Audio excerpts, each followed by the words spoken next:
Bienvenidos a un nuevo video de Ciencias Sociales presentado por mí, Andrés Felipe Rojas Cabanzo. En este momento vamos a estar analizando otro de los factores importantes dentro del proceso de conceptualización de la economía.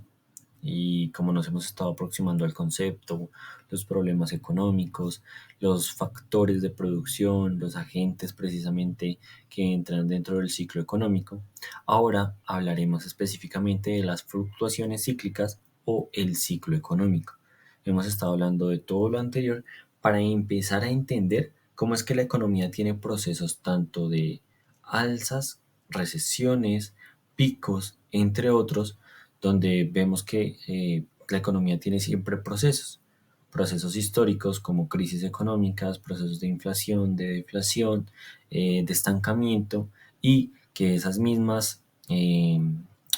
mismos procesos cíclicos generan políticas económicas de acuerdo a las necesidades que tengan los países en específico. Entonces vamos a estar hablando del ciclo económico, que está relacionado con dos ejes importantes. Piénsenlo así como cuando en matemáticas se están viendo eje X y eje Y, el eje X teniendo en cuenta la actividad económica y el eje Y teniendo el tiempo de duración de la actividad económica, donde vamos a ver periodos de depresión, de expansión, de auge, recesión y recuperación, como en la crisis de 1929, donde se genera precisamente un periodo de depresión económica, de expansión económica, debido a un proceso de recuperación teorizado por John Maynard Keynes, y donde hablamos de un auge importante a nivel económico para volver a un estancamiento y a un periodo de depresión.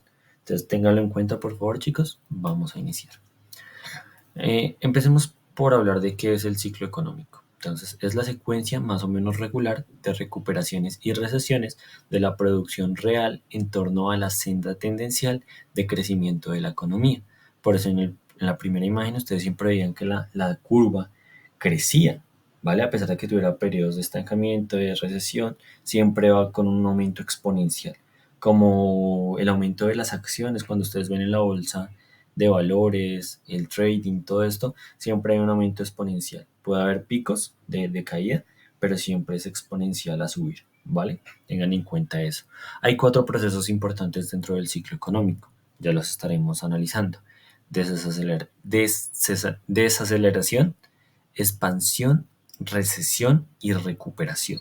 Son cuatro procesos importantes. Como su nombre lo indica, la desaceleración es el proceso donde hay un leve estancamiento de la expansión económica. La recesión, donde hay una caída o una depresión económica. La expansión, el momento de subida de la economía. Y la recuperación, un proceso de estancamiento por medio de políticas económicas que busca un auge de la economía. Entonces ya hablaremos de cada una un poco mejor.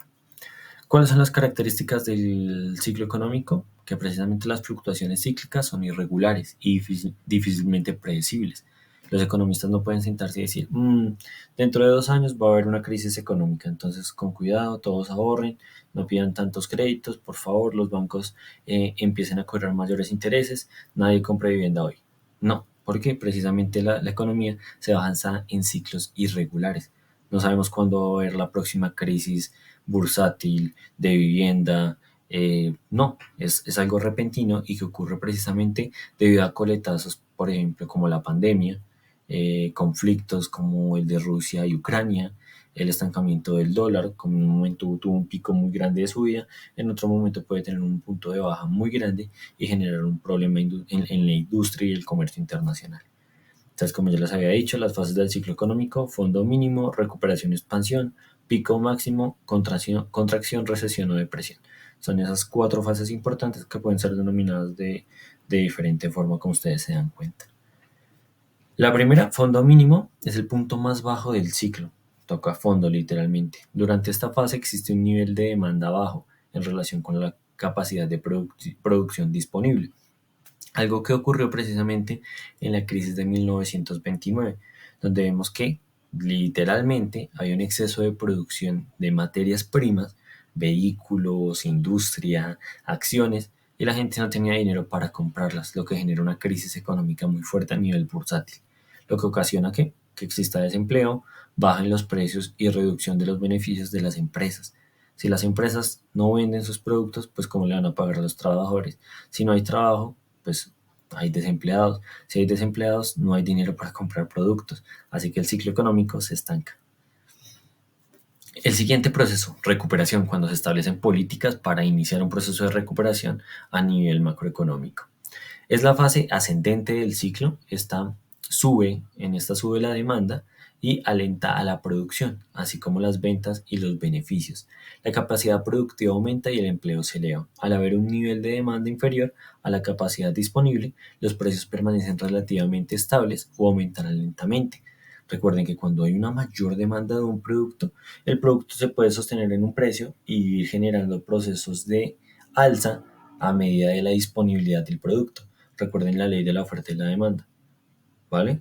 Entre más se oferta un producto, la demanda puede llegar a subir y viceversa. Entre menos oferta, a veces la demanda baja.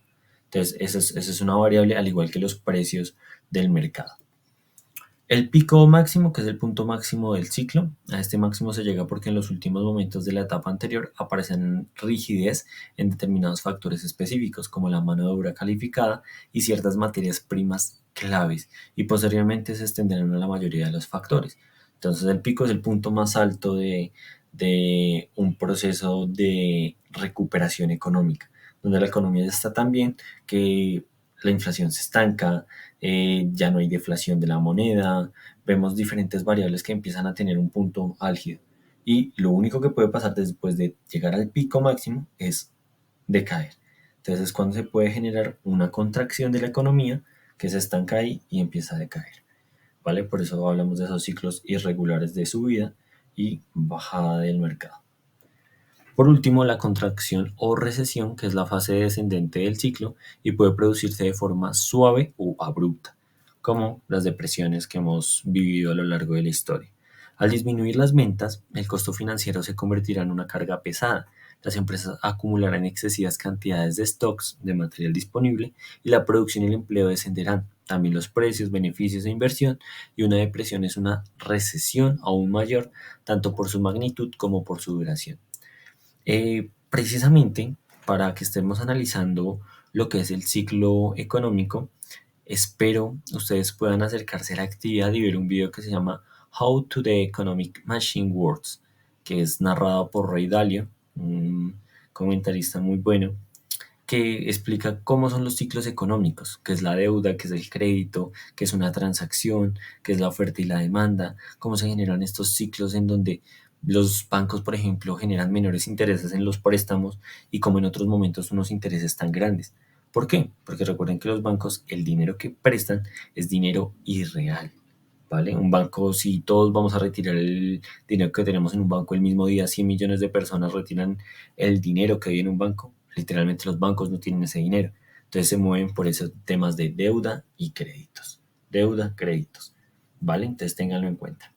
Y por último, veamos los tipos de ciclos económicos, que esa sí es una, se podría decir, hipótesis que se genera a nivel de estudio económico, que son los ciclos a corto y largo plazo. O sea, más o menos cada cuánto se supone que pueden existir crisis, depresiones, picos económicos. Entonces los ciclos en corto plazo está el de Kitchen de 3 a 5 años y el del juglar de 7 a 11 años. Y los ciclos de largo plazo, el de Kuznets de 15 a 25 años y el de Kondrativ de 15 a 60 años, que son precisamente economistas que se encargaron de analizar cómo los ciclos económicos tienen ciertas variables específicas en los lapsos de crecimiento económico y que pueden tardar entre ciclos de corto plazo de crisis económicas a procesos como la crisis de 1929 que duró alrededor de unos 12 años en crisis precisamente el mercado internacional, que sería un ciclo de Kuznets, ¿vale? Ahora bien, esas fluctuaciones cíclicas, ¿cómo se pueden mitigar? Pues con algo importante, que son las políticas estabilizadoras que generan los estados, muy parecido a la política de John Maynard Keynes, en donde el Estado era proteccionista y debido a que había una crisis económica y falta de empleo, pues el Estado iba a inyectar capital para que hubiera más empleo y el empleo diera fruto a consumidores, consumidores a no productos en stock porque se están comprando, sino productos en stock producción y así reactivar el ciclo económico. Entonces, las políticas estabilizadoras son las políticas macroeconómicas, en general de corte monetario o fiscal, que los gobiernos suelen implementar para tratar de estabilizar la actividad económica. Ténganlo en cuenta. Entonces, desde ese punto es importante analizar el funcionamiento de la economía misma para con las políticas económicas pertinentes no dejar que la economía genere procesos de crecimiento tan grandes. Y eso es algo que se encargan precisamente los estados de analizar. Y claramente el Fondo Monetario Internacional, el Banco Mundial Internacional, entre otros, que son los encargados a nivel mundial de generar préstamos, subsidios, apoyar a los países, generar procesos de endeudamiento, entre otras cosas. Y ahora bien, chicos, espero hayan entendido. En la tutorial les estaré explicando un poco más de cerca la ley de la oferta y la demanda por si están confundidos, las fluctuaciones económicas, entre otras. Y les dejo la actividad, revisar el siguiente video sobre el ciclo económico, How to the Economic Machine Works, y responder 3 preguntitas. ¿Qué es una transacción? ¿Qué es el crédito? ¿Y qué es una deuda? 3 conceptos muy sencillitos que queremos a veces tener claros, pero que en el video se van a generar conceptos mucho más concretos. Entonces, muchísimas gracias por su atención y recuerden responder la actividad en el apartado de tareas.